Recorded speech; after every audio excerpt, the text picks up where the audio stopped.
બાંધણીમાં guys કઈ નવું પહેરવા માંગતા હોય તો ફટાફટ કોઈ લેડી સારીની વિઝિટ લઈ લો. તમારા માટે જોરદાર સાટિન સિલ્કમાં આપણે બાંધણીનો કોન્સેપ્ટ લઈને આવ્યા છીએ.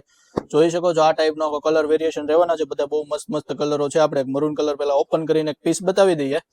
જોઈ શકો છો આ ટાઈપનો આખો પલ્લુનો લુક રહેવાનો છે. બહુ મસ્ત ફેન્સી લટકણ સાથે એકદમ રહેવાનું છે. અને કપડાની વાત કરીએ ને, કૂણું માખણ જેવું ફેબ્રિક રહેવાનું છે. જોઈ શકો છો સાડીનો ઓલ ઓવર લુક. ગોલ્ડન જરીનું આમાં કામ કરેલું છે. એકદમ બહુ મસ્ત ડિઝાઇન છે. તમારે ઘરે આવતા શુભ પ્રસંગોમાં ફટાફટ કોઈ લેડી સાડીઝની વિઝિટ કરી લ્યો. અને આ ટાઈપનું આખું બ્લાઉઝ પીસ રહેવાનું છે. અને એમના કલરની વાત કરીએ ને, ઓપન કરેલો એક મરૂન કલર છે, એક રીંગણી કલર છે, એક ઓનિયન કલર રહેવાનો છે, એક રામા કલર રહેવાનો છે, એક મોરપીચ કલર રહેવાનો છે, અને એક ગ્રીન કલર રહેવાનો છે, અને એક ઓફ વ્હાઇટ કલર રહેવાનો છે. સાતે કલરનું એટલું જોરદાર મસ્ત વેરિએશન છે કલરનું. ફટાફટ મનપસંદ કલરનો ફોટો પાડીને સ્ક્રીનશોટ લઈને જલ્દીથી વોટ્સએપ નંબર ઉપર મોકલી દો.